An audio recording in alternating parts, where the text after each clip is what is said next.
That's what I was going to say. Hey, we have a ghost here. So do I.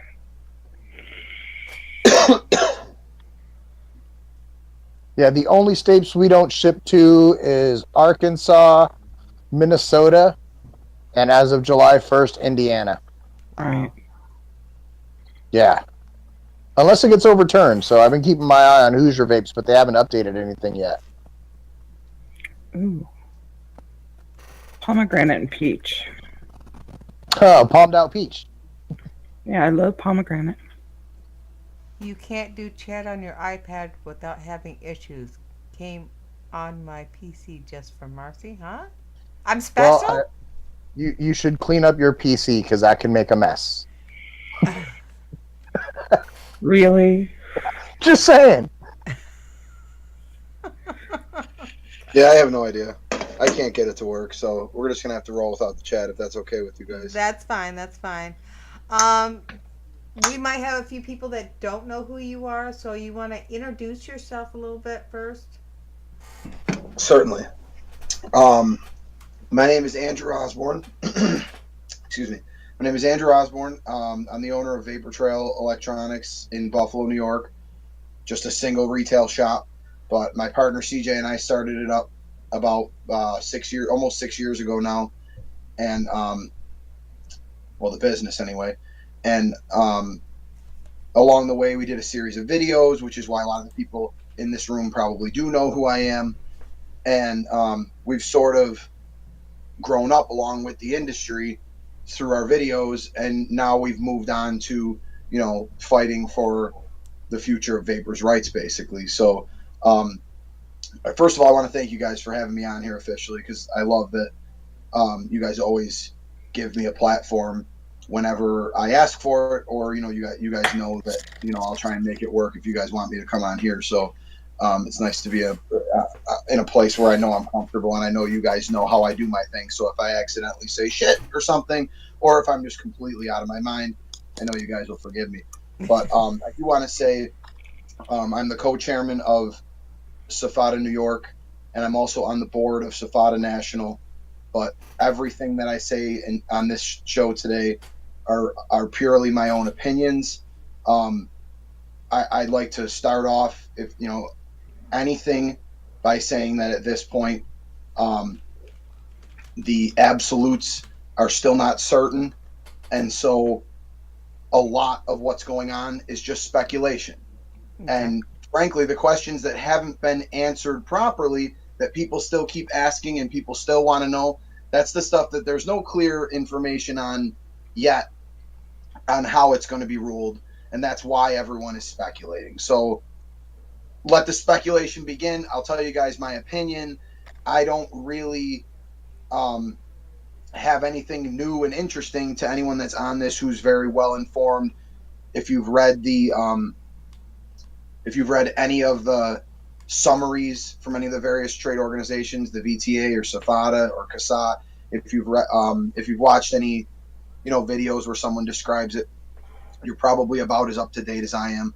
But I'm happy to give you guys my opinions as a business owner who's still a single shop owner that manufactures e-liquid, and it's a very uncertain future for these products that we all have grown such a love and a passion for because of how much they can do for a smoker. So, um, I don't know. Where did you guys have anything specific you wanted me to kind of go on here, or did you want to just like grab questions from the chat that people want to ask, and I'll go in certain directions, give you something to work with? I don't really know. I'm just Okay, well, the first question I have was from Tina. She asked DIY and zero Nick. I think people are wondering about what's going on with DIY and zero Nick.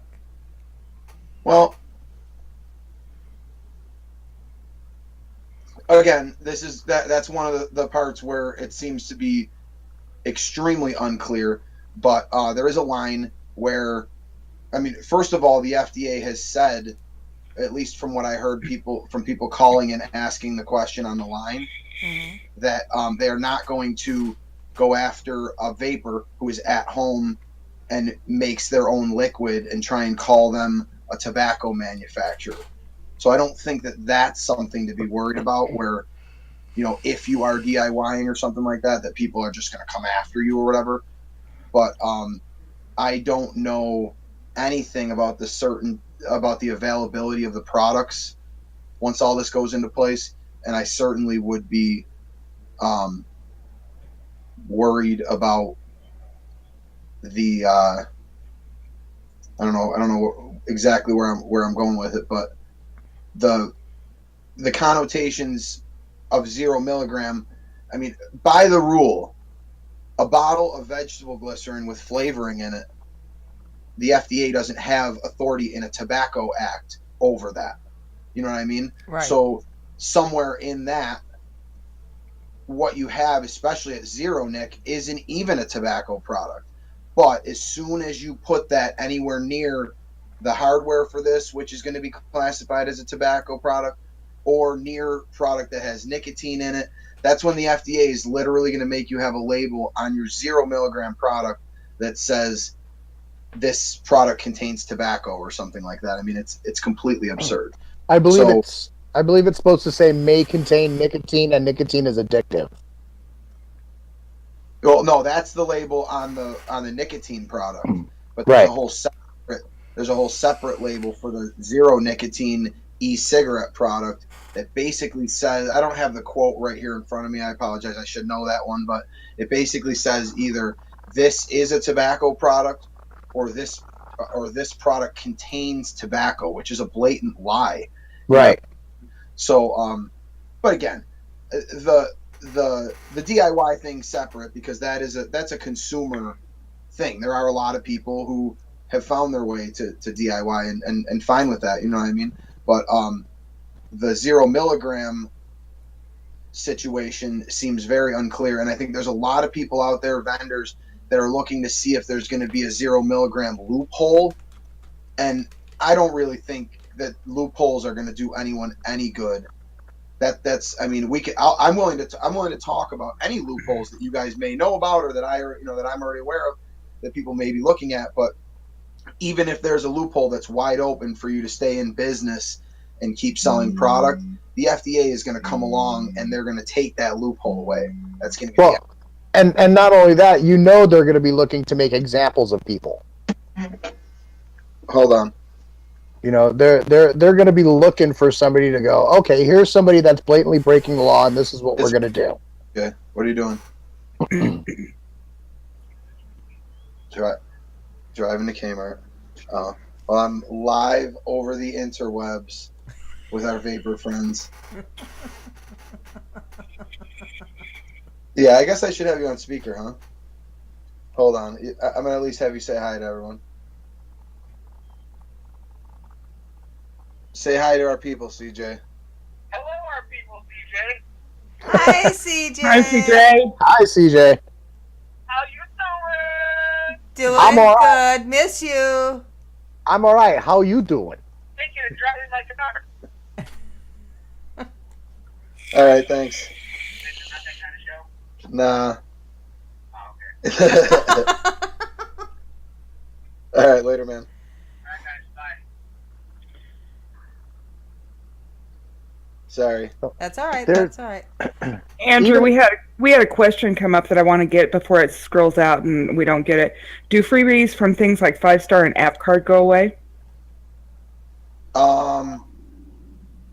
I'm not. I mean, the ability to use those things like as a marketing tool, I don't think so. You may have to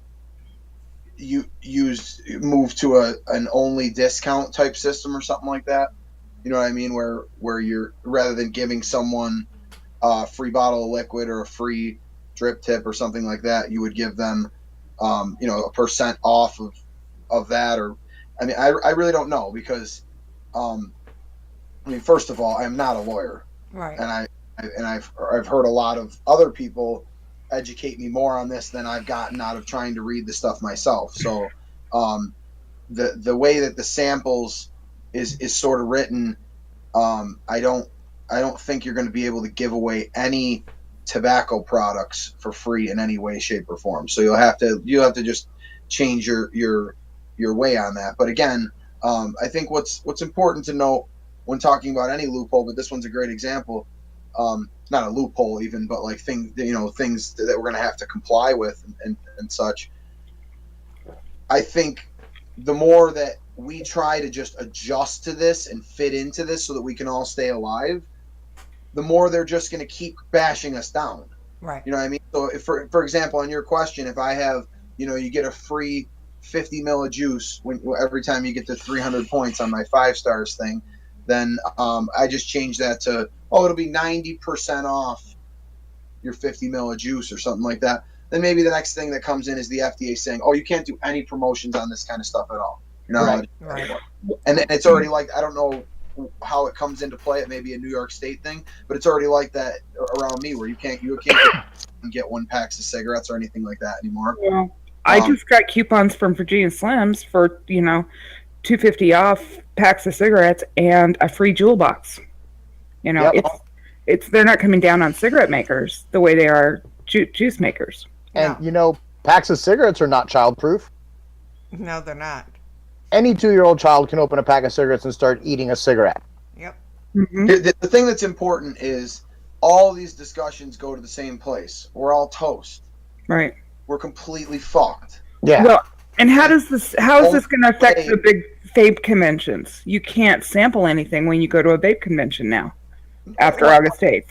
No, that's most likely, but there's still some interpretation as to whether or not sampling will actually mean whether you're allowed to give a customer a sample to try as opposed to giving them a free sample. What's clear is what the FDA is most certainly concerned about is you giving a bottle, like the days of giving anyone free juice in any capacity, whether it's in your shop or anything like that. Like, for example, one thing we do when we're talking to someone about a flavor, maybe they already made their purchase and we're just talking with them because they hang out, because they love vaping like everybody does. And you throw them a freebie because you talk them up on a flavor that they might like. That those days are gone. You're not going to be allowed to do that because it's a tobacco product, because we're tobacco manufacturers or tobacco retailers. So what's important is to know that however bad it looks now, that Tobacco Control Act and all of the already existing laws at the state and county and city levels are all going to look at this after it's set in stone, and they're going to say the FDA deemed it a tobacco product. Now that that's all done, we just take all of our tobacco laws, all of our smoking laws, everything else, and we just put all that on vaping immediately, and it makes it way easier for them to bury us on every other level, whether we're talking about public use bans, taxes, everything else. Well, that's my fear is the sin tax will come into effect for us, like in tobacco. And we're already facing possible tax bills in New York State. I am so sorry. There's multiple states that have taxes in place already, so it's like we have to focus on the strategy that's going to win this. We can't worry about how businesses are going to survive in this, because the fact of the matter is no one is going to survive. Maybe big tobacco, obviously, and maybe some of the bigger Wall Street backed companies, but the products that they will be able to sell won't even be real vapor products. And the time that it will take them to get real vapor products on the market, you'll have a whole generation, maybe even 2, of smokers all lost because they took these products completely off the market, except for the little cigalikes at the gas station and stuff. That's just not right. And in the years it's going to take them to get that right, you're going to lose 400,000 people a year. Mm-hmm. 400,000 people a year that could have had their life saved. Right. It's up to 480,000 now, so it's almost half. Yeah. Yeah, it's ridiculous. Now, as far as the sampling thing goes, as I understand it, like you said earlier, Zero Mig is still not considered a tobacco product. So you could theoretically hand somebody a Zero Mig bottle and go, do with this as you will. It's on the consumer's end at that point. Yeah, but how are you going to get that to the person? Right. You can't do it in a vape shop, because as soon as you have vapor products around, that's insinuating that you're using it for vaping. You know what I mean? True. You can't sell it on a Vaper website of any kind.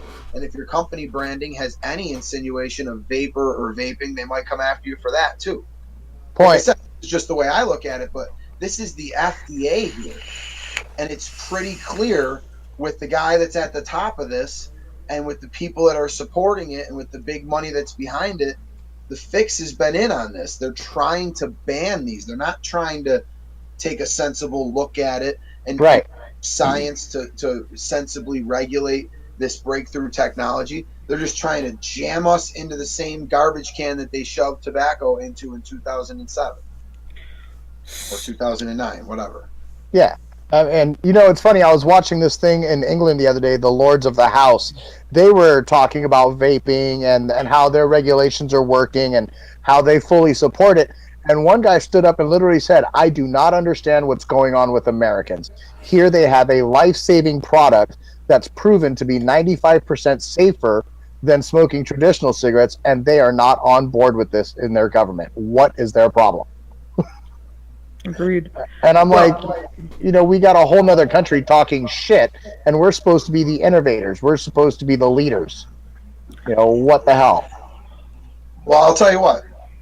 The one thing that I've been using predominantly to combat any of the naysayers, like, just in the social media, I'm talking like your general consumers Mm-hmm. or talking in groups. If you take a nice 2-sentence write-up that you write yourself and you just explain the Royal College of Physicians just recommended that all smokers switch to vapor products immediately, and then right after that you say, as a little background, the Royal College of Physicians in 1962 Yep. was the first institution to say that smoking causes cancer. And Yep. 2 years later, the U.S. Surgeon General finally said the same thing. Yep. We don't have 2 years to wait for the Surgeon General, and all of you guys probably already know the Surgeon General isn't in any hurry to get to this stuff. You know what I mean? Like, it's a matter of life and death for these people that are out there that are already using the product or that potentially could use it. And we're into this, like, we're in this opportunity right now where, because all the media is positive for us, it's negative against the FDA for the most part. Almost all of the major stuff that's out there is saying, that we're getting the screw job basically as an industry. We need to keep riding that. We need to educate the public. We need our shops to be educating their consumers. That is so important. Right before this, I got a message from a good customer of mine who's also a guy I've traded mods with before. I mean, we've never hung out or anything like that besides at a Vapey, but he's a guy that I know that I'd probably be friends with if I didn't own the shop that he comes to. And, he goes to all the other shops too. He's a hobbyist. And he messaged me and he's telling me about his connection that he has to the Democratic Party locally through his aunt, and he's going to try and work that and stuff. That's huge. Yeah. And that guy's coming around my shop for years, and I've known about this stuff. So I should have been telling these people. I mean, we've been telling people, when they really inquire, but like when you throw signs up in the windows like we did at our shop that say the FDA bans 99.9% of vapor products, shop closing sometime before August of 2018, people start asking questions in a hurry. And when it's the old ladies and the old men who are in their 50s and 60s, and all they want to tell you after, they're like, oh my God, no way. They can't take this away from me because I just saw my lung scans and my doctor's blown away and da-da-da-da-da. And I turn to them and I say, please take this, call Brian Higgins, ask him to support HR 2058. And all you have to do is tell that story that you just told me. Tell them about your scans. Tell them about your uncle who didn't lose his leg because his blood clots got better once he started vaping. Like, Right. that's all you got to do. It's so easy. And if we get to the point where all of these Democratic congressmen who won't stand up for this, if they have to keep all their phones off the hooks for weeks because they don't want to have to answer calls from vapors, guess what? As soon as those phones come back on the hook and someone gets a hold of them, it's going to be all over the social media and everyone's going to be calling again. They're going to have to listen to us. And Yep. The clock is ticking right now. We have 2 years to do this. There's 2 paths to do it. The one is legislatively. through the two bills that are both moving right now. Yep. I mean, slowly and surely, and one is temporary and the other's not perfect either. None of that is perfect, but that is our safety net that will save the industry. And on the other side of it is the litigation. You know what I mean? Getting into the legal. And I don't know anything about that other than that it looks like to me a lot of people are going to come together on this thing. It looks to me like the effort may be the complete togetherness that we need, regardless of organizations, regardless of companies. The litigation side, hopefully, will wind up being something that is very organized, maybe the most organized thing that the vaping industry has ever done. I don't know that because I don't have any plans to get involved in that. I don't have the finances to do that. Like I told you at the beginning, I'm just a one-shop guy. I've got a lot of employees, and I pay extra people to be there so that I can travel around and I can do my thing and help everyone in every way. But I don't have the finances to contribute like that requires, and that is a lot of money. So I'm right there with you. And hopefully when it comes to the point that this is that we are working on some type of legal fund or whatever it is, and that's all public and it's clear, hopefully consumers can contribute to that too, because we have a lot of people who have a lot of money and just happen to jump into the vaping community, and maybe those people would be willing to throw $100 or $1,000 or something like that into that side of it, and they would be able to do that, I would hope. But again, I don't know anything about anything legal. Hope that at the win a lawsuit against the FDA, because this stuff is complete bullshit, guys. Come on. Well, my question would be on the coalition that was developed. Do you know what the guidelines are going to be for that, where they're going to head that coalition? What do you mean? The Safada Kasa not blowing smoke. I saw a coalition that was being put together to fight against the FDA deeming regulations. What does that mean? I think the main purpose of the coalition was to just establish that all these organizations are working together and are going to continue to work together going forward. There's been a lot of confusion, especially over the last 2 years, with new organizations coming up, and certain people work with multiple organizations. And so that coalition was really just the statement to put out there, this isn't going to be a separate effort from CASA and a separate effort from Safada. You know what I mean? These guys are all on the same page. And we know, just like our advocacy series that we made, we're all in this together, win or lose. You know what I mean? Yep. No reason to have any beefs over anything.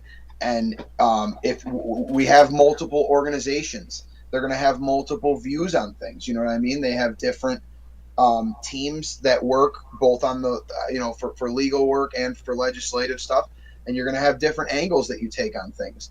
What I would encourage if there's vendors on here, I mean, just join an organization, find out what's going on in your state, get down with the state organization, look at the federal organizations like the VTA and Safada, choose one of those and join up. You need to be doing this now, because we've been preaching this for years that this was coming, and it's here. It's doomsday. It's now, and now is the time for everyone to pay what I've always been saying is the cost of doing business. You know what I mean? You pay if you run a shop, or if you run even a website, you have bills that you have to pay. You have to pay for your hosting. You have to pay to keep the lights on in your shop. The advocacy part of this, however you want to contribute, should be in your mind part of the cost of doing business in this industry. If it's not, then you'll be lucky if there's enough for everyone to win these battles. You know what I mean? Right. Well, there's an estimated 9 million vapors in the country. Mm-hmm. If everybody were to just put $1 away every day for a month and then donate that $31 a month, that's over $9 million a year we would have to put towards this fight. Just $1 a day. That ain't much. That's pocket change for most people. The problem is that we kind of live in this world now where everyone is enabled through various methods to, present themselves as advocates and as people who really care, and then when it really matters, it becomes clear that they don't do anything. You know what I Well, mean? And that's you good. you We see can't that. have people out there who are pretending and preaching in these Facebook groups all this stuff, and then they've never called their congressman, they've never written an email, they've never done any of the CASA calls to action when we need them. That stuff has got to stop. Everyone's got to participate in this, especially if you're claiming to, because we can't be doing anything to divert the efforts. Mm-mm. You know, Agreed. I don't know what better way to put that or how to even really elaborate on it other than that.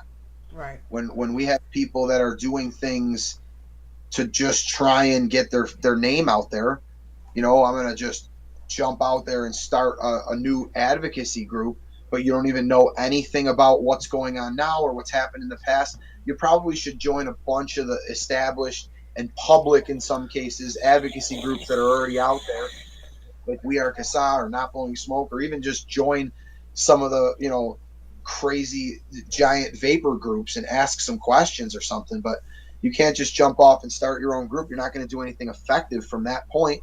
You're much better off getting yourself educated and finding out where you can be best be utilized in this. What most people don't realize is we can't tell you what to do. We're all doing what we can do, and in most cases we're trying to focus on what we do best. So if you're out there and you have a connection to a printer or something like that in your family where you could get some signage made or some brochures, then maybe you could make a difference by going to your local shops, connecting them with them, and getting some pro bono printing work done so that we can have a nice pamphlet in every shop that explains what all these organizations do, that explains why they need to contact their congressman. You may have it made specific about a certain congressman if he's in your area and he's not willing to support this stuff. But we need to come at these guys. We need to have "We Vape, We Vote" signs in windows and in lawns. That kind of stuff isn't free, and in a lot of cases, shops want to help with that, but they're torn between all that and money that they're trying to decide to put into organizations and into lawsuits, and now it's becoming like, oh my goodness, what are we going to do here? If you're out there and you're just a consumer, or you're not doing anything, and you feel hopeless because you don't know what to do, reach out to your state. Your state most likely by this point is going to have either a SAFATA chapter or some type of independent state group that supports the vaping industry, like the vaping companies in your state.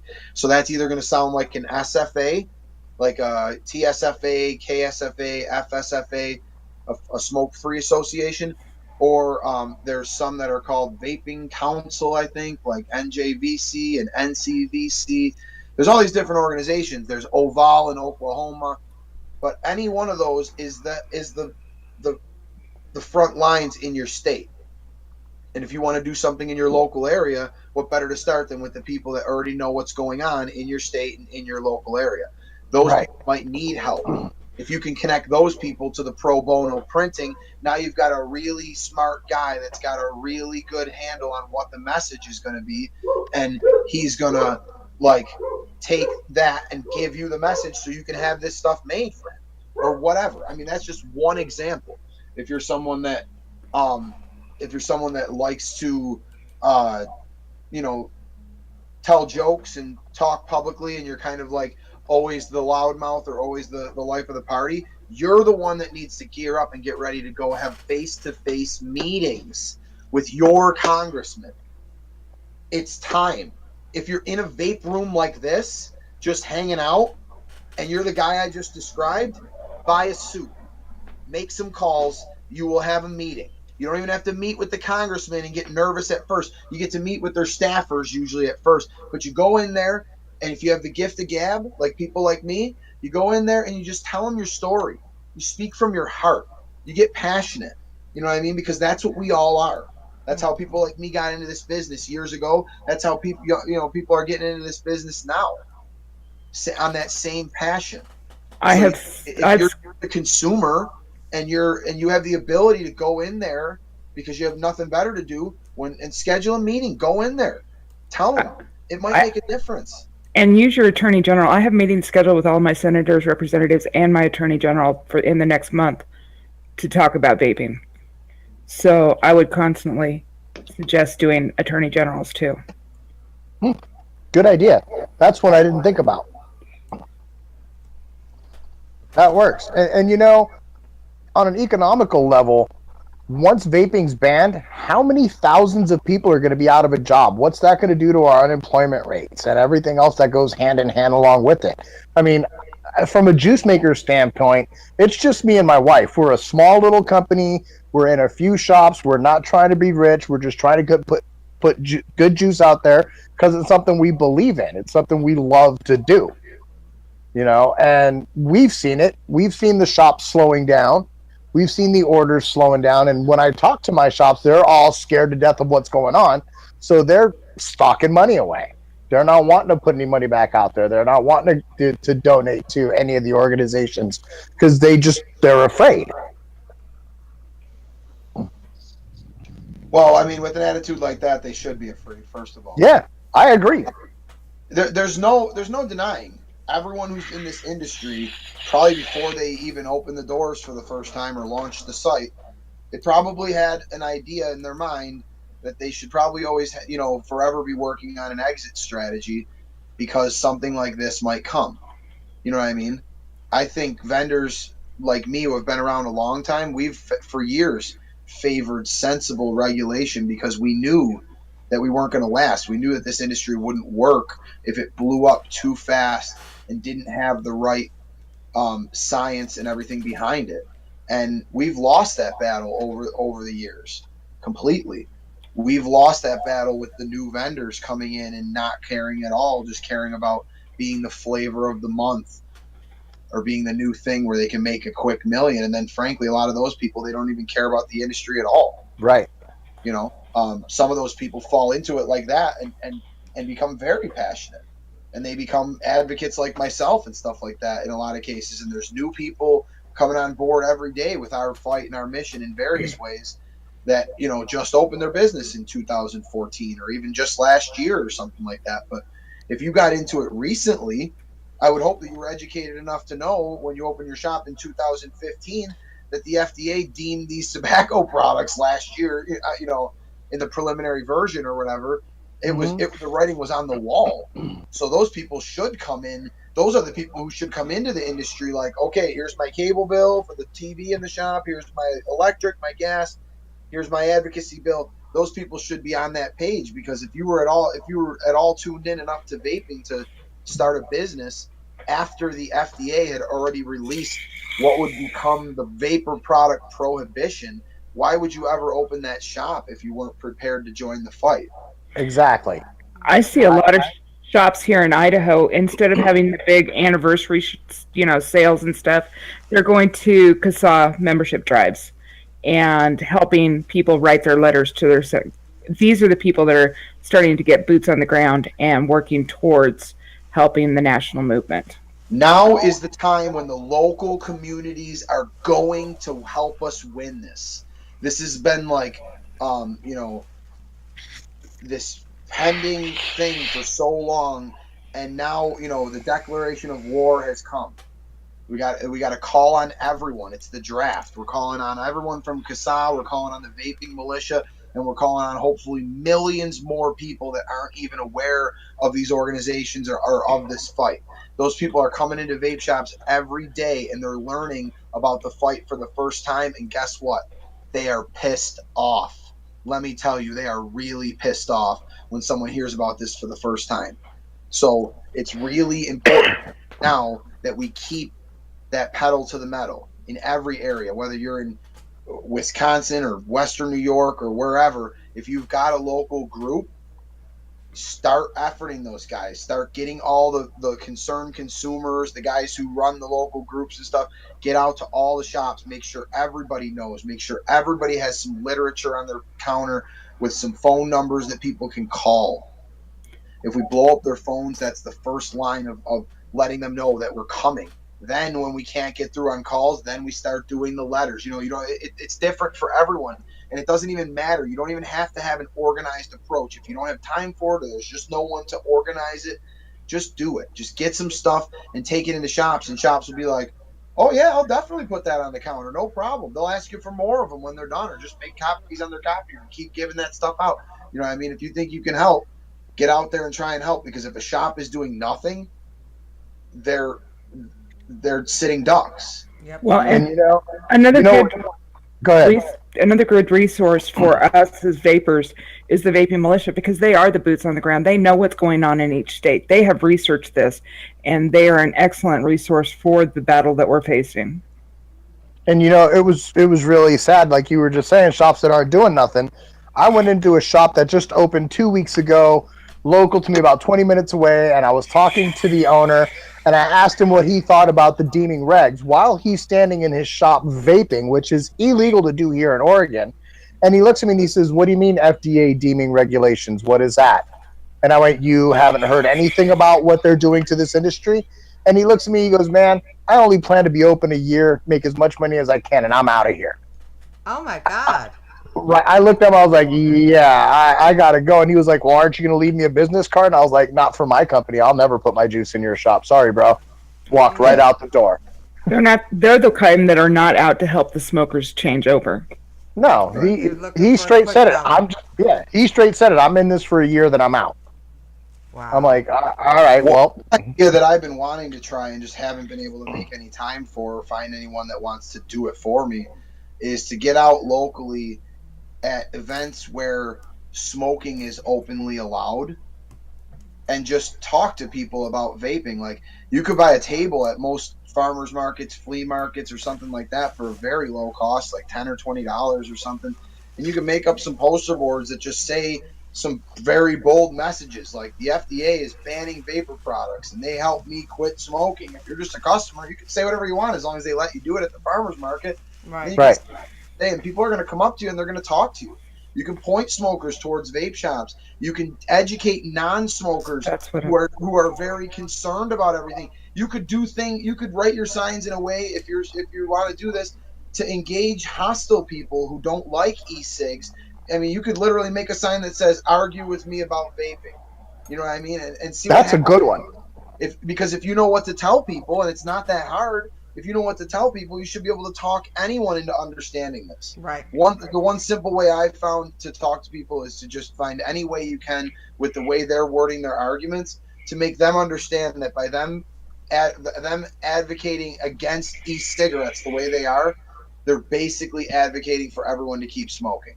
Right. You know what I mean? Like, and as soon as you can make them feel like that, you've already started to switch their mindset to, oh, wait a minute, I hate smoking. That's why I hate vaping in most cases.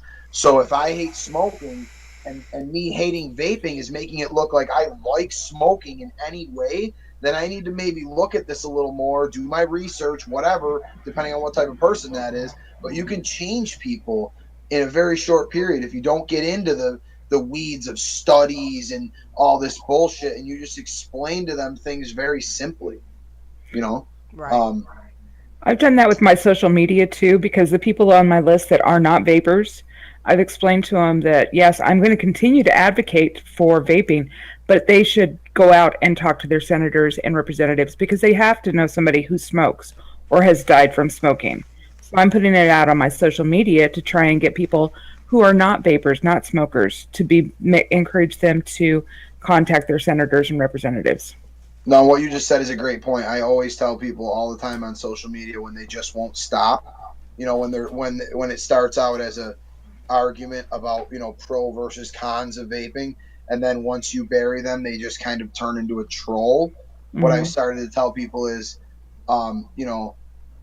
the problem here is that your negative opinion on vapor products is going to leave your smokers, your loved ones who smoke in any way, it's going to leave them less likely to try vapor products, less likely for vapor products to work for them.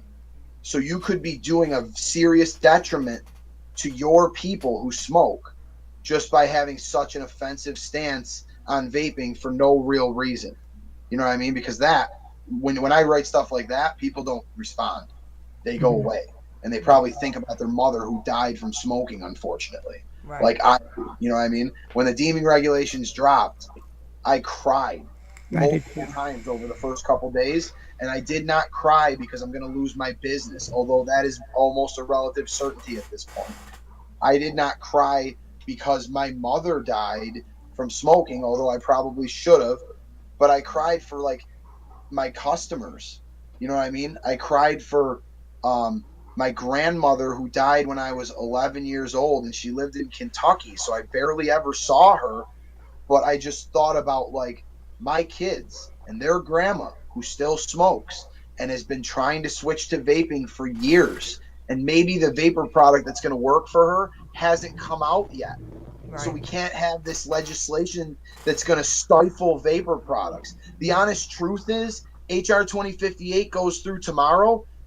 That's not the win. That doesn't end the lawsuits. That doesn't take everything away. That's just the safety net. The battle continues on regardless because HR 2058 only covers the stuff that's on the market today. Well, what about all the smokers who tried vaping 3 and 4 times over the years and they're still hopelessly on cigarettes? Those people might need a new product to Yeah, be developed. exactly. They're trying to make us. They're trying to make it go back to the old technology when it's been proven that the technology is getting so much better that the harmful constituents that were found in old tests, like formaldehyde junk and stuff like that, are not found in the current hardware. That stuff is all junk. It was all burnt hit Mhm. science. We've gotten away from the burnt hit science finally, and we've started to get a little bit of real science and some super real science with the Royal College of Physicians and stuff. And they're going to send us back to the Stone Age where the Right. hardware is going to be burnt hit city. Right. The Sigalites didn't work for me. No, me either. So it's, that's what's going to be available from 2007. It didn't work for me. And you know what's funny is, from what I've read, the very first patent for an e-cigarette for an actual mod was back in the 60s, Hmm. and it didn't take off. Well, one thing I So learned is the more you try to learn here, the further you start to go down some pretty serious rabbit holes. right. Um, I over the years, over the past year especially, but over the years in general, I've kept myself very, very educated on vaping as much as I can possibly stand. And one thing I always do is I always read links that other people share in comments. Hmm. I don't read everything that comes across my feed, honestly. I don't have time for that. I read all the national news stuff, but there's a lot of stuff that's coming from vaping sources, and it's just different spins on the same old stuff. There's no time to read everything. Right. But when people are sharing um, in an argument, we're going back and forth, and people start sharing links about stuff. That's where a lot of the really good stuff is.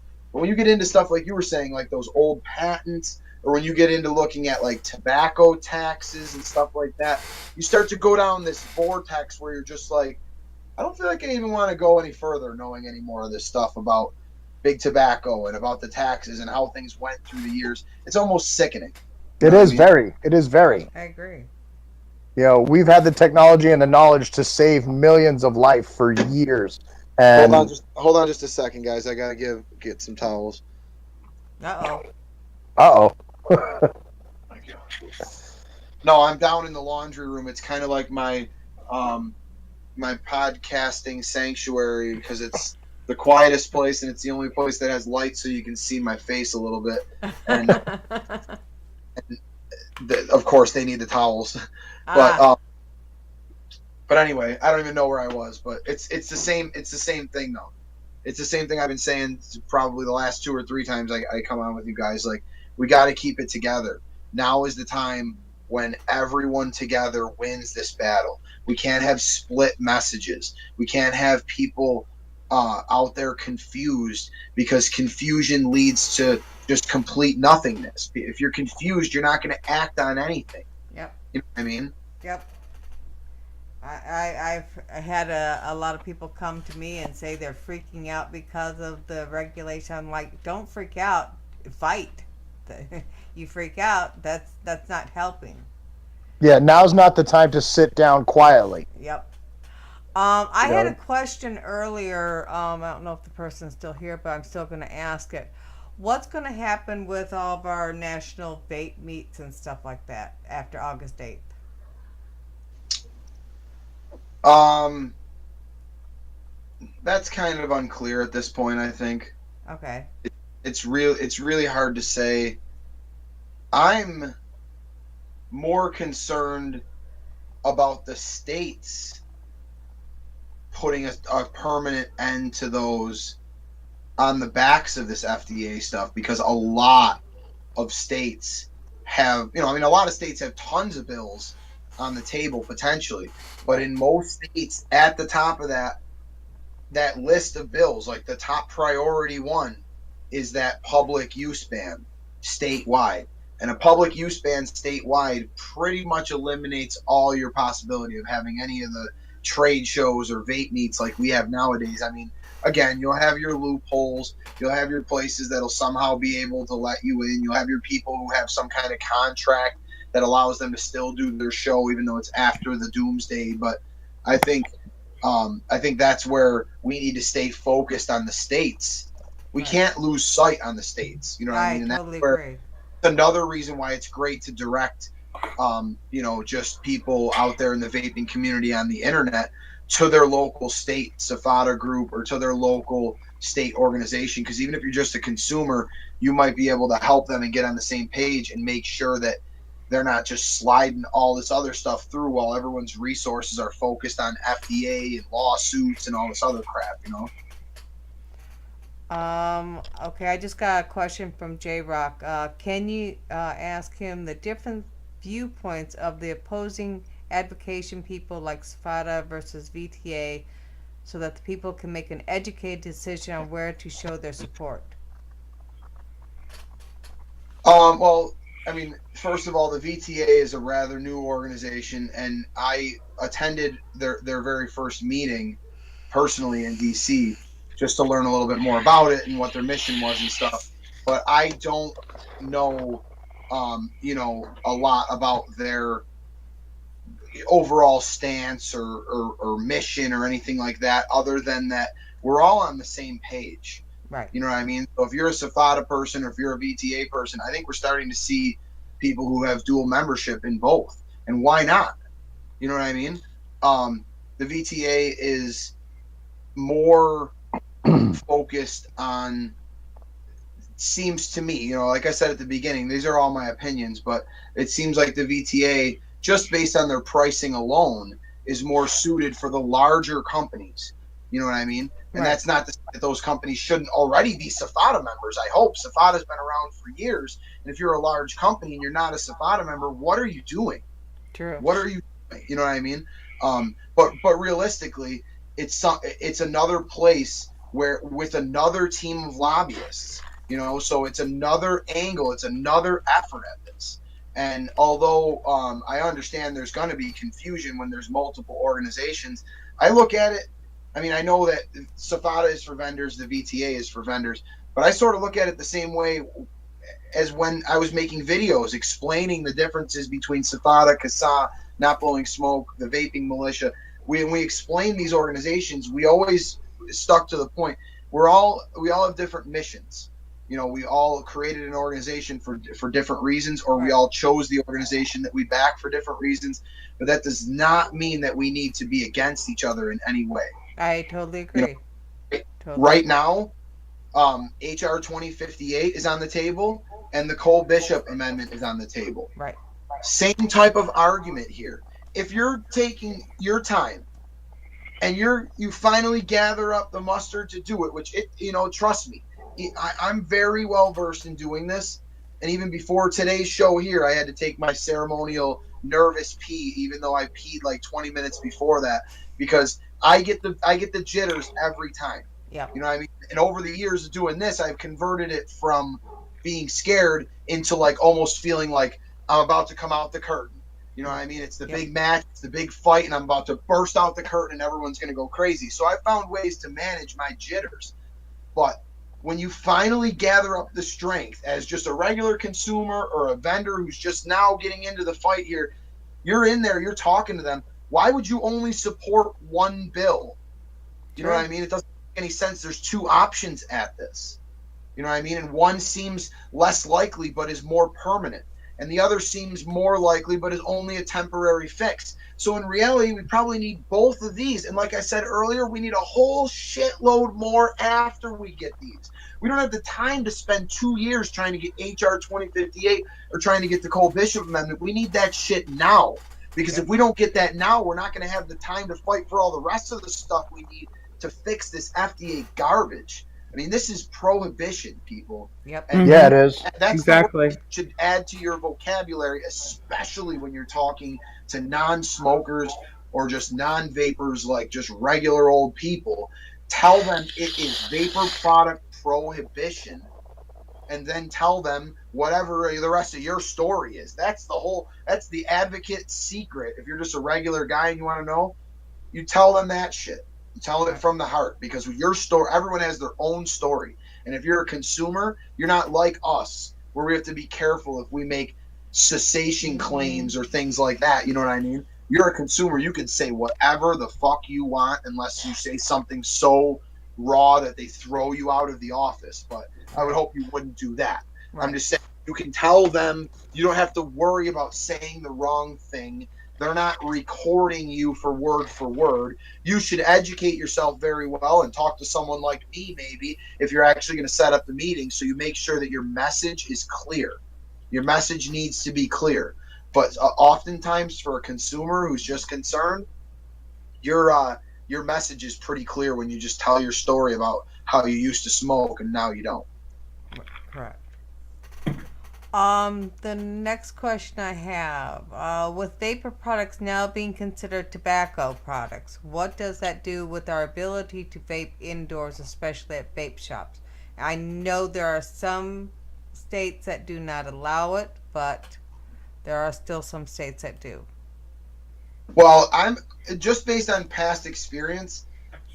In most cases, vaping in vape shops is being exempted, and in a lot of times it's being done on the terms of, once you register with the Board of Health, or in this case as a tobacco retailer, maybe, I don't know, but anything about that, as far as vaping in vape shops, I have no idea. There's no public use ban piece to the FDA regulations, but like I said earlier, the FDA has ruled on this. A lot of the states and local counties and all that stuff, they've been sitting there saying, well, the FDA is going to rule on this, so we don't really need to push too hard. We don't need to waste too much of our time. We don't need to piss off the vapors, basically, because the FDA is going to rule on this. So a lot of those local, city, state, county, they're going to start to say, well, the FDA deemed this tobacco, and so it's so much easier to just say, this is a tobacco product, Clean Air Act, boom, we already have a Clean Air Act, we just add e-cigs to it, bam, there you go, and then everything's gone. All right. And then you're hoping that you get grandfathered in as a vape shop if you're lucky. And the next thing I have, this is going to be a funny one. Susan Good. says for you to put on your Vape Man costume.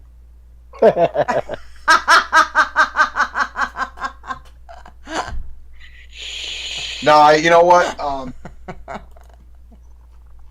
First of all, just to tell the story, Vaper Man, it turned out that he was working for Big Tobacco for quite some time, and he showed up at VPX in Niagara Falls here, which was the only time we ever had a local convention, because Erie County, where Buffalo is located, already has a vaping ban. So we're not going to get any shows because we have a county-wide vaping ban. But at VPX, me and CJ were out there, and we did a fundraiser where we raised a little over $40,000 for the Savada chapter. And Vaper Man showed up at VPX, and he was completely drunk out of his mind. He had changed his suit to say Views Man, and he was just living high off the Big Tobacco hound there. So Wow. CJ had to actually. There's a video out there. CJ actually had to kick his ass in the wrestling ring that we had set up at the show for the main stage, and it was a big spectacle. But no one's seen Vaper Man since then. So Yeah, I haven't seen Vape Man in such a long time. I would say I miss him, but you know what? I always knew he was a son of a bitch, and now that we found out that he really was a son of a bitch, it all makes sense, you know. Vaporman came to, what was it, the second Vape Expo? Was it this? Yeah, it was the second one because I've known you guys for about 4 years, so it had to have been the second one. No, we were at the first Vape Expo, right? You were at the first one, but I don't think Vaporman was there. It was the Oh, second. Vaporman was there. Vaporman was at both Vape Expos. Oh, okay. I think so. Maybe not. I don't know. I There's been a remember lot. the second one. Lots changed since Vape Expo 1, hasn't it? Yeah, a lot. A lot. I've already warned Peter that I need a segue for this year. You know what I'm doing? Just while we were on the Vaporman thing, what I've been doing at shows a lot lately is, I show up and I'm kind of just like I am now here in a t-shirt and jeans, maybe with a button-up shirt open over it or something like that. And I'm going around, I'm shaking everyone's hand. And almost every time on the first day, someone asks me, "Hey, where's the suit? Where's the suit?" And I'm like, "Oh, I'll have it tomorrow." And then the next day, when I put my actual suit on and my tie and everything, and I go through the show, I make sure I go and find that guy just so I can be like, "Hey, look, I got the suit." Because I know that guy was talking about Vapor Man. Right. I just make that joke, like, no, I traded in the Vapor Man suit for my big boy pants now. And unfortunately, now I'm starting to do it with such regularity that I actually have to find some time to go and buy a new suit or two, because I'm getting when you get to the point where you're meeting with the same people multiple times, you don't want to wear the same suit every time, or they're just going to think you're a schmuck. You know what I mean? True. Yeah, I remember the first time I met Vaporman. It was awesome. And at the second Vape Expo, he helped out a lot.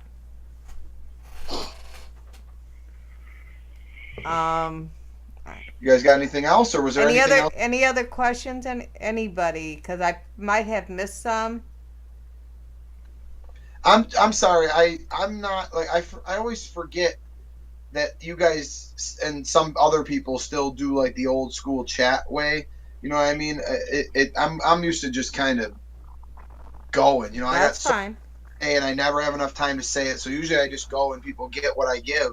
But I do like to answer questions if people have questions. Like I said, I mean, I'll tell you what I think. I don't know much more than what's been put out by the stuff that's been interpreted by lawyers and lobbyists and shit like that. Come on. I mean, I'm a guy. I have a question. Do you have any idea what's going on with that proposed flavor ban in Jersey? Actually, I would like to speak on that, and I'll make a good point. As far as advocacy in general here, the flavor ban in New Jersey, to my understanding, and I'm not like completely tuned into every issue in every state as they come up, because you usually get like very little notice on these things anyway. But the flavor ban in New Jersey, what passed was only through a committee. So just to give an understanding of like the state legislature, once they get that passed through committee, then it has to pass both the Senate and the House in most cases. You know what I mean? And even then, still, it needs to be signed into law by the governor or whatever. So there's way more layers to this. I mean, I'm not saying that this is a good thing that we lost this, because with the turnout that we had, we should have been able to squash this thing in committee, in my opinion. But, maybe this is an opportunity for us to get a little better at how we represent ourselves. Like I was just talking about my suits, and I'm not telling everyone that they need to go out and buy suits. Not everyone could take a little money out of their business as a business expense, basically, because I'm doing all this stuff. Not everyone has that ability, but if the way we present ourselves as vapors is going to be a key factor in this. Mm-hmm. And whether you're showing up to a public hearing, or whether you're talking to a smoker at a bus stop, or at some event that you set up to engage people, like I was talking about earlier, you want to present vaping in a light that's going to be welcoming. So maybe, and I'm not saying anything against types of vaping. I've been very open, especially lately, about how you should love all types of vapors no matter how you vape. But if you're going to go out there and you're really going to try and educate people, then maybe it's time that people start putting away their giant fog machines, mm-hmm. and pull out some normal hardware so you can stand next to a smoker and vape, and you're not blasting them out with clouds the whole time and intimidating them. Right. You know, and that goes tenfold, exponentially more when we're standing outside a public hearing. You know, I know that we're the vaping community and we're very loud and proud, and I take credit, personal credit, for a small chunk of that from way back in the old days, because when we started our videos and we started talking to people like you guys way back in the day, one of the things we were adamant about was that you should be proud to be a vapor.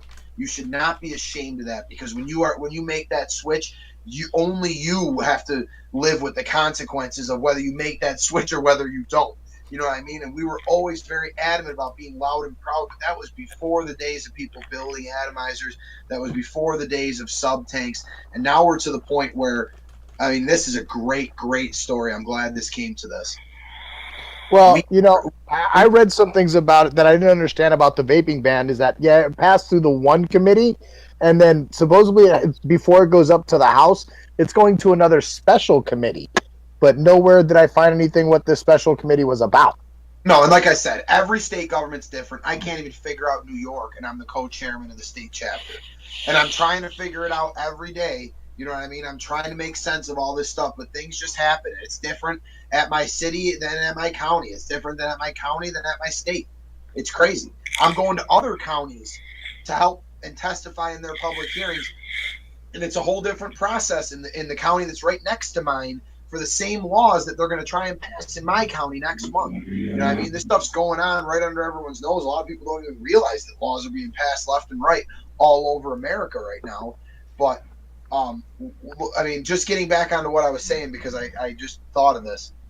When we went to Pittsburgh for the vape showcase just recently, in the same building with glass window hallways showing each side, we had the vape showcase on one side, and we had one of the biggest Comic-Con furry people convention thing on the other side.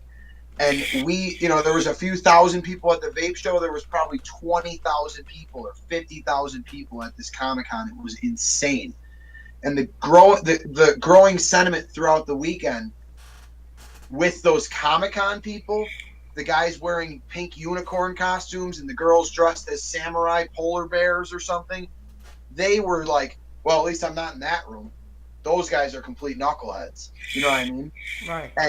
And I'm not saying anything negative about shows and how we present ourselves at shows. I don't think those people wear their polar bear costume to work every day. You know what I mean? But when we're going to a vape show, we're definitely going to be loud and proud about vaping. When I think about that from a real world perspective, I think if you're just a regular Joe and you're sitting at the bus stop and a couple of people walk up to wait for the same bus as you, and you're just sitting there chucking out big steam clouds all over the place, you might as well be wearing a pink unicorn costume, because you look at that person. And please stop doing that, because you're making the industry fucking look bad. Okay? That's the bottom line. You know, I don't like to vape like that, so I am completely biased. And I will tell you that I went on to that type of product, sub-ohm stuff. I went all the way off of nicotine on that, only to come back to nicotine using outdated iClear 30S and Nautilus and things like that. You know what I mean? Right. So this isn't me saying that because I vape like this. It's me saying that because I saw polar bears saying, wow, those vapors are pretty fucking ridiculous, huh? You know, look at all that poison in the air, they were saying. You know what I mean? And that's, you know, when we do vape shows, we're always going to have to deal with that. As long as we're allowed to keep doing vape shows, there's always going to be the potential that a congressman will come in unannounced and walk through the place and make a very bad, you know, first impression of vaping based on that thing. We need to be aware of this shit, people. We need to wake up. Doomsday already started. They dropped the bombs. And in a lot of cases, we're still standing around like, well, what are they going to do when they drop the bombs? What do you mean? The city's burning right now. Yeah, they already dropped Get them. a bucket, fill it with water, and fucking help us put out these fires. You know what I mean? Right. We need help from all angles. And I always tell people on these shows, and now lately when I've been asked to speak publicly at big vaping conventions and stuff, I always tell people, contact me, friend me. I can't guarantee you that I have the answers, but I will help you. And I'm not as busy as Phil Busardo or Grim Green or someone like that. But, when I get that busy, then I'll stop telling people to contact me. Until then, I like when people once in a while will tag me in a post with someone who's just completely doesn't get it. And I'll jump on it if I have time. If I don't, then don't hold me. You know what I mean? But if you do private message me and you want to know, if your wording on a flyer is good or something like that, I'm going to look at that shit every single time and I'm going to give you my honest opinion. Because that's what I do for all my people locally, and I wish that I did a better job at doing that statewide. But in New York State, we have this New York mentality. Everyone's at each other's throats. It's very competitive. And especially when I'm in Western New York and I'm 8 hours away from New York City, it's really tough for me to get anyone together in this state. But my local community is together. We are fighting together. We are going to try our best to get the first Democratic co-sponsor for HR 2058, because that will be the first domino that starts everyone else tumbling after. But I can't guarantee that, and I certainly am not counting on it. So I need all of you guys to put in as much effort, as much as you possibly can, so that if my stuff doesn't work, yours might. Right. That goes for the same thing with the question earlier about the multiple organizations. Good. It's better that way. Maybe all of our efforts don't work, and at the last minute, this big ad campaign that Not Blowing Smoke rolls out changes the entire media perception and wins the whole game. Then it won't matter who you supported. You supported someone, their effort, they tried, it didn't work. When we win this, it won't matter. And if you want to help, you need to get in touch with people like me. And if I can't help you directly, I will try to get you in touch with people who matter in your area so that you can really help. Right. But I also, in my total honesty, don't waste my fucking time. Like, if you don't want to help and you want to act like you're going to help, not necessary. I'm going to waste way too many keystrokes and way too many phone calls setting you up to do something that you're never going to do. Right. I have so much stuff on my plate right now that I don't have time to do all my stuff. And a lot of my stuff needs to be dictated down to other people, especially with my business and other things like that. But I'm trying to manage through it, and I'm trying to help everyone that I can. But there's a lot of people out there, whether it's intentionally or just because they want to be famous for 5 seconds, that are actually just diverting all of our efforts, and it's annoying as fuck. I have to say, vape famous really turns my stomach. Oh, I totally agree. And just like, and I know you're part of the I Am a Vapor project. We steer everybody towards Safada and Casa and all that. We're just, all we're doing in that group is doing, like I said before, the videos, and we're steering people. We say, go join these organizations. Sorry about that. That was my phone. Because these are the ones that's going to help answer your questions better than what we can. We're just trying to get you to stand up and speak out a little bit more and get off your butts. Everyone always talks about vaping on their personal pages. Now is the time to engage everyone. Now is almost the time to start those arguments back up. If you got people that regularly have chimed in over the years with bullshit about vaping and then they've gone away, guess what? It's time to light that fire under that argument and bring that person back out. And if you need to, call on someone like me to put it to bed once and for all. Because those people are out there every day telling other people that vaping is poison and shit like that. And that needs to stop. If you have people, I have a person I'm working with right now who I don't even know what his story is or whatever, but he deals with pharmacists. And he's got this one pharmacist who's really anti, and she's doing it on his Facebook wall. And I've been working with him for a couple weeks, trying to get this girl to flip, because you know what? She's a pharmacist. People listen to her. She deals with thousands of people a week. And if they're smokers, she's not going to recommend vaping to them, but she certainly can't be telling some random old person at the pharmacy, oh, you're vaping, I would stop that immediately. Mm-hmm. She can't be doing that. We need to flip that person. We need to Right. flip all the naysayers. And realistically, what I was thinking about just the other day, and I don't know when I'll find time to do it, but what I'd like to do is I'd like to put together a document of like really well written quotes, all of them like under the number of characters for Twitter, just small little excerpts where people could go to this website or to this document, and when they need to make the point that they want to make, but they're just not well worded enough to make it, they could just copy and paste that shit and blast that person away Right. with a quote that's written by me or that's written by Stefan from Lot Blowing Smoke or somebody else that's a big player in this and that knows how to word the message so that it's gonna hit. I have gotten into Facebook arguments with non-vapers, and it doesn't matter how many facts you spew at them, how many links you show them, they're just going to turn juvenile on you. Do you have Andrew on your Facebook, Paris? I don't know. You I do. don't. If you don't, You- No, I do. because I had a moment where I didn't. Is your Facebook's in your real name, right, or yes, something? Yep. yes. Yeah, I had a moment where I didn't know who you were, and then I had to look at your pictures because that's what we all do. And I was like, "Oh, Paris! Oh my God!" But you can I'll still tell you type in Paris, and sometimes it will come out her real name.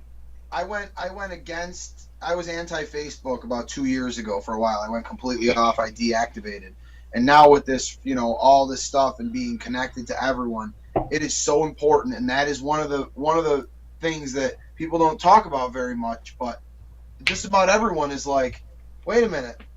Someone says like, oh, you know so and so? Name sounds familiar. And then you look them up and you're like, oh yeah, I'm friends with that guy on Facebook. You look at the picture, oh yeah, I know that guy definitely. But you wouldn't know who that guy was in 1990.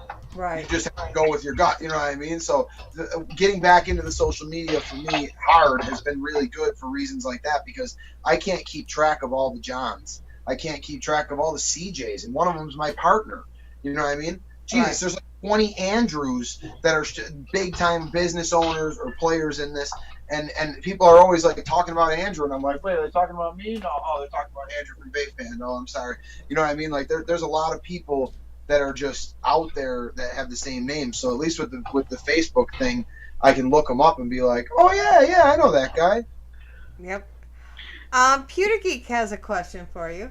How do you feel about cloud comps at Vape Meets? I love them if they raise money for advocacy.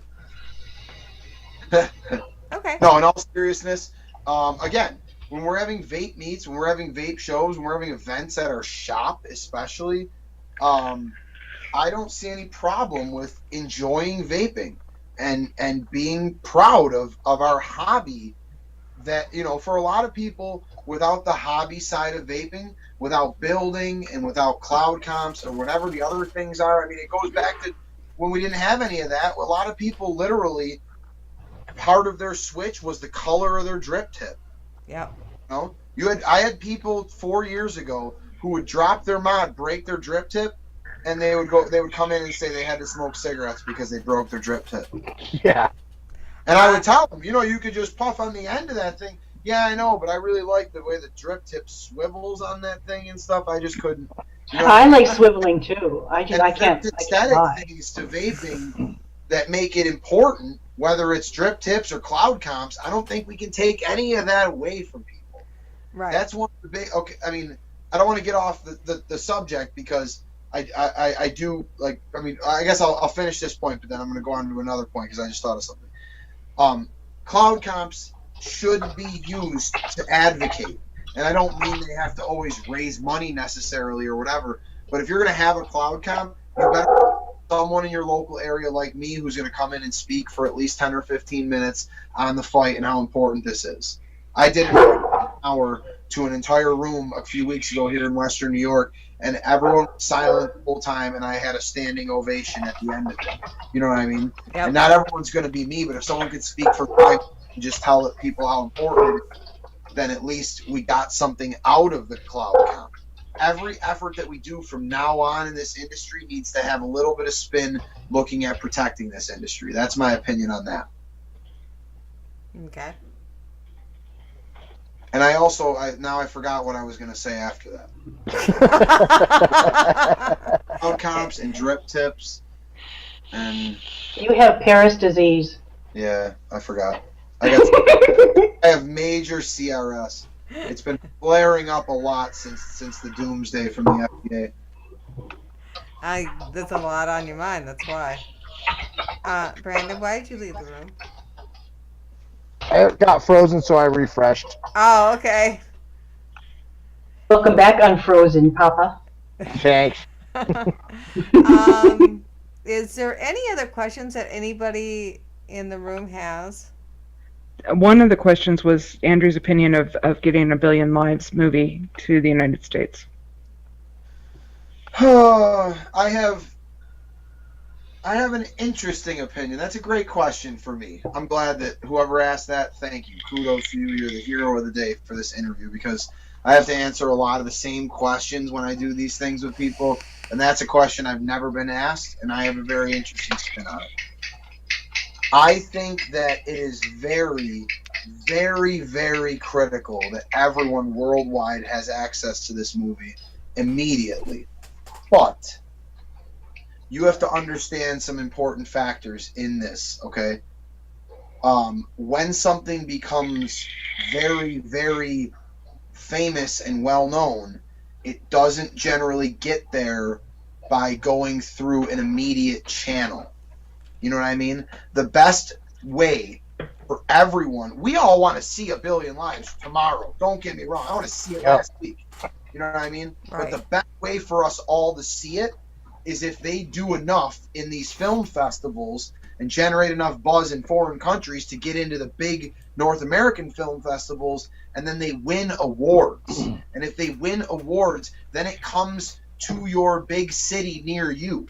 And if I'm in Buffalo, New York, if it comes to Toronto and New York City, I'll probably drive to New York City just so I don't have to go over the border, even though it's twice as long a drive. But I will make it there to see it if it gets a limited release like that. But if it goes that way, it's going to get out there a lot bigger. It's going to get into the media. It's going to be seen by a lot more non-smokers and non-vapors and uninterested people. And it's going to be the story. It's going to be, that movie will be the news story. And once that movie is the news story, then maybe it doesn't go to Netflix now, like I'm sure a lot of you have seen out there on the internet. But if that goes to Netflix after the story that I just painted for you guys, first of all, it's a lot more lucrative for the guys who made it. And God damn it if they don't deserve it, considering that they're filmmakers and they're not vapors. You know what I mean? But way more important than whatever those guys get from their film. If that goes to Netflix after a major release in theaters all across our nation, that's going to go to Netflix with the national news already telling everyone in America that you have to watch this. Mm-hmm. And that's the way that we get our thing out there the best. I mean, we could hope that it goes to Netflix in 2 weeks and these guys get their movie bought by Netflix. I don't even know how any of that shit works, honestly, but I'm assuming that, like, you know, they're trying to make, this is their film. This is their livelihood for the past few years. You know what I mean? So I'm assuming they're trying to get something out of this. But if that goes to Netflix now, the vaping community pushing it so big on Netflix somehow gets as big a following as that murderer thing, that whatever that's called, make a murderer or whatever. Yeah. I mean, do we want to count on this to go viral as one of the 20 new documentaries on Netflix every month? Or do we want this thing, when it finally goes to Netflix, for Netflix to be like writing these guys a blank check because they need to have it, because the world needs to see it immediately? You know what I mean? There's no plans for this to go, you know, to like a DVD release or anything. I think we're beyond that, but I think it's pretty clear this needs to be out there in some sort of form on a YouTube or on a Netflix or on something where it's available to the masses. But the channel that it takes to get there will most directly determine how many millions and millions and millions of people worldwide actually see the fucking thing. And that's what we need. We don't need 3 million vapors to see A Billion Lives. That doesn't do us a goddamn bit of good. One of my favorite things in this entire industry, Joe Barnett from the Vaping Militia, has said this since the first day I met him, and we always joke about it. We are in the echo chamber, okay? This big echo chamber that we somehow built up with the vaping community, and no matter what we do, no matter what we say, everything just echoes off the walls, and we're all in our own chamber, and nothing ever makes it out. A billion lives is the thing that has the most potential to crack through that echo chamber and get out there to the masses, not to the 3 million vapors, to the 300 million people in this country who are going to help us to make this decision the right way and not the fucked up way that's been set up by big tobacco and big pharmaceutical. Well, Soda Pop was saying before you came in the room that Newsweek this week is dedicated to vaping. Mm-hmm. Actually, Look. that came out about 2 weeks ago. The entire magazine is dedicated to nothing but vaping. Yeah, it's a little concerning that that the vapor makes a pot leaf on the front. Yeah. Right? That's what I said too. But I started reading the articles, and they actually were talking about marijuana vapors as well. So I think they were just trying to be all-encompassing, but it really just didn't put a good spin on it at all. Well, don't ask me about marijuana vaporizers. And I actually, in one of my calls that I got through to the FDA, I jokingly played the part of someone who was inquiring about marijuana vaporizers and how they were affected, because that's not my business. But I was just curious because I want to know how far-reaching this is. You know, Right. Of this, and it's all throughout it, I've told you I don't understand this. I've read chunks of it, but I haven't read the whole 500 pages because it's not it doesn't. It's clear to me that it's not all there. You know what I mean? There's too much of it that is left open for interpretation, or Yep. directly leads back to Tobacco Control Act stuff. And I'm not getting into. I'm not the guy. I don't understand that. I can't even fathom that. But that doesn't mean that we can't see the writing on the wall that we're all fucked. You know what I mean? Right. And anyone in this room right now who has the thought in their head, or especially if you posted on Facebook in the last 2 weeks, oh, well, we'll be fine because I can make my own juice and I can build my own coils. I'm here to say fuck you to you. Yeah. You need to change your attitude. I'm sorry, but that is not appropriate going forward if you want to present yourself as someone who cares about this industry. Because this industry is not about my business and my customers and the money that I make. Thankfully to vaping, I've flourished in this industry as a character, as a person. I could go get a sales job selling ice cubes to Eskimos and make enough money to pay to support my family, and I'll be fine. But I don't want to do that because it's not about my business, my customers. It's not about you guys. It's not about me. It's about everyone who still smokes. It's about future generations of people who are going to smoke for whatever the fucked up reasons that we all started to smoke. No one knows why you start to smoke. No one knows why certain people don't keep smoking. It's all a mystery. It's probably a mental disorder or something. If you look in some medical book, I don't even know anything about that stuff. All I know is that I started to smoke because my mom did it, and then people around me that had other parents, they were stealing cigarettes from their parents. Boom. It was a natural progression. And if we're going to let that natural progression keep going, and we're going to sit underground and be like, hey, I can make my own juice and my own coils, then fuck you. Well, and I know a lot of people got. I can't be nice anymore about that. A lot of people got worried. So can I. I'm never going to smoke a cigarette ever again. And if I get to 80 years old and I have to watch my kids, friends, die from smoking-related illnesses because they wouldn't buy drugs from someone down the street out of their trunk, I'm not going to be able to live with myself. I'm sorry. Well, a lot of people got really just down about the FDA deeming regulations when they came out, and people who wanted to quit smoking, I had heard, somebody say to them, oh, this is a really bad time to quit smoking. In my opinion, I'm going to be advocate or die. I'm going to help these people quit smoking with vaping no matter what. But I know a lot of people have gotten really down about the whole situation. There's no... The only reason to get down is if you're not doing enough. Like, if you haven't done anything in the past, who gives a shit? A year and a half ago, I was sitting with my head in the sand like everybody else. I wasn't a member of Savada.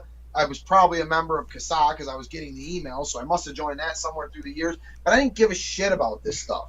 And it wasn't because I was making millions. It was mostly because I was having fun and I was too focused on getting people in my local community to make the switch, period. That's what I've always been focused on. I didn't even focus enough on my business. My business is a haphazard piece of shit that's probably going to be one of the first to go when this industry goes, but I don't care about that. We need to all get over ourselves. We need to all get over our egos. We need to take all the groups that used to be one group and have split off into 47 different groups. We need to bring all those people back together. We'll have a lot more activity if all those people are talking in one place. If anyone on this that's watching this has had a falling out with someone in the vaping industry, now is the time to reach out to them. Maybe it won't work. Maybe it's gone too far. I have no idea. I don't know your personal story. But I'm telling you right now, I just squashed a beef yesterday, and it felt so goddamn good because it was one of those beefs that I don't even know why it happened. Well, Me for a reason that I don't even understand, and now that guy is back on my team, and I couldn't be happier to have him because I don't even know why I lost him. You know what I mean? But I'm sure everyone on this has someone in this, a Vaper friend that they've lost touch with along the ways. Reach out to that person. See what they're doing. Make sure that they're on the right path just like you are. Well, Andy, to go back to the people that are coming out with the whole attitude of I'm just going to DIY or DIY and build my own coils. You really think that the FDA is not prepared to be on the lookout for people who are buying nicotine for their personal consumptions? They're going to close. Really? They're going to close that loophole. All the loopholes. Any loophole you can think of, you can find something. There's plenty of stuff. Flashlight stores, essential essences. You could call it whatever you want. You could do whatever you want. They're coming for you. Yeah, they're going to close that loophole. There's going to be no way around it. Get away with it by doing it a different way? Hello? You think they're going to do this? Vapor product prohibition. You think they're going to leave CBD oils and caffeine juice and all this other shit on the market? No fucking way. They're going to come for all of that individually, except in that case, they won't even need to regulate. They'll just straight fucking ban it. Just like they do with synthetic marijuana or any of these other bullshit things that pop up out of nowhere. They just write a law and they ban it. So if you think that you're going to get by doing things differently or jumping through a loophole, I'm definitely telling you they're going to close those fucking loopholes. And that's what I tell everybody when they come to me and tell me, oh, I just build my own coils or blah, blah, blah. Dude, you really think you're going to be able to get your supplies? They're going to shut that loophole down. They're 2 steps ahead in thinking that.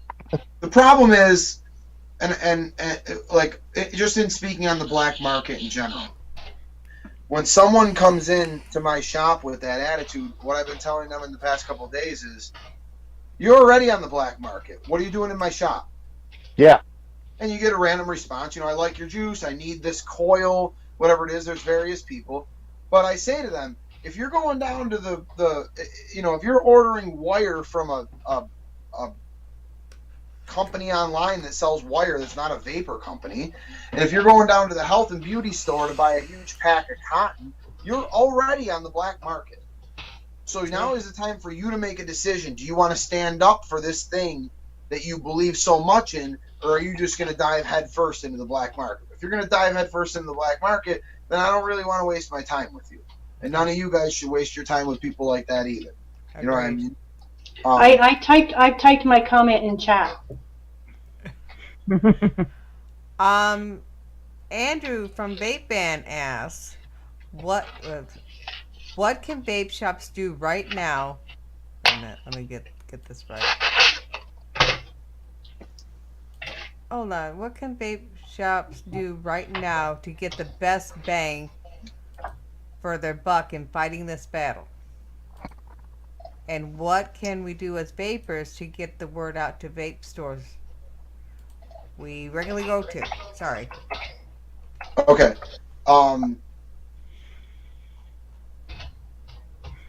First of all, to any vape vendor of any kind, retailer, wholesaler, manufacturer, whatever you are, if you have not engaged your local politicians, and most specifically at this point, your federal congressman, you're doing it all wrong.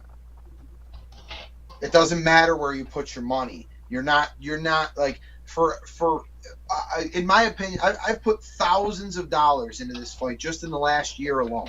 You know what I mean? Of my money to travel around and to support lobbyist funds and things like that. And the bottom line is, every time you have a meeting with someone, especially with the actual representative, that's probably worth like 5 or 10 grand. That's way better than anything that Safada or the VTA or anyone else can do with your money. So if you're not out there engaging, if you're not telling your customers to engage their congressman and tell their story and support these bills that are out there, HR 2058, the Cole Bishop Amendment, these things are super important. These things are going to leave the products that you use on the market in some sort of fucked up way so that we can still at least use them. You know what I mean? And the thing is, there's a lot of people out there. There's a million bajillion flavors on the market. And what I'm getting the most of lately from my local customers is, you know, if I didn't have your fill in the blank, this one flavor, I never would, I'd be back on cigarettes. Right. We can't let them take the variety away. And that's not necessarily even the argument that you need to make to a congressman. But, you know, if you're not sure where to put your money, then you probably should do a little soul searching as far as what you want out of this. You know what I mean? There are differences between the organizations. I'm a part of one of those organizations. I can't sit here and tell you why you should join this or why you should join that. Join Safada. That's what I've been saying for 2 years. You know what I mean? That's all I can tell people. But if you're not going to join Safada and you're going to join the VTA for some other reason, that's perfectly fine with me. I have no problem with that because first of all, you're paying more money to join the VTA than you are to join Safada, so that means you're going further with the efforts. Who the fuck is going to argue with that? You know what I mean? This just all seems like common sense to me, and I know we started the whole together win or lose, and I've been hashtagging everything I do lately, together win or lose. Win, we vape. Lose, we smoke. And maybe none of us actually smoke. Maybe that's just, you know, doom and gloom talk, but everyone else will continue to smoke if we lose. Mm-hmm. That is not cool with me. It should not be cool with you guys. It's not. Not and if you have a lot of money and you're already a member of an organization or 2 or 3 or whatever, hi, Lynn. Start looking into the legal fund stuff. There's going to be guidance coming out from all organizations about funding these legal funds, the legal battle. If you are already a member of Safada and you want to put money, stay tuned. It's in the works. It's looking to me like it's going to be a very together battle with parties from all sides, if you want to look at it like that.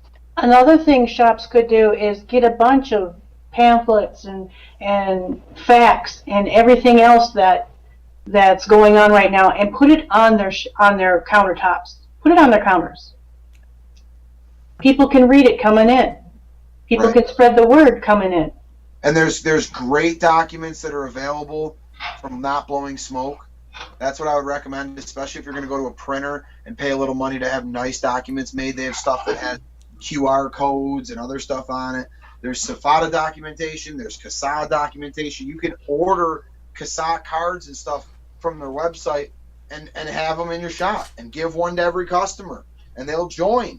You give them that, they care. You just piss them off about this shit. You give them that, they'll join. They care. You know what I mean? So, well, you know, I can say that they may win the battle, but will win the war, because prohibition did not work, did it not? Right. But do we want to go to speakeasies for a few years before we win this? Or do we want to win it in stride and not have any period where smokers are denied access to affordable vapor products? That's the problem. And I know where you guys. I got to get going anyway here because I have a 3 beer limit on interviews, and I finished my last beer a few minutes ago. but I'd like to finish with something that I've sort of ripped off from Greg Conley, and I've told him so.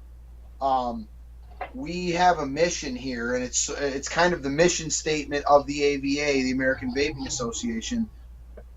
All of us now have to do everything that we can to ensure that vapor products, this breakthrough technology that we all are so passionate about, remain available and affordable to adult smokers of all generations. We cannot let any of our selfish infighting or any other shit get in the way of that. because we are together, win or lose. And I want to win this with you guys. I know we can win this, but we cannot do it if we do not think from the mindset of all those people who haven't made the switch yet. We can't think from our own selfish mind and our own situation. Oh, I know how to make juice. I know how to do this. That's done.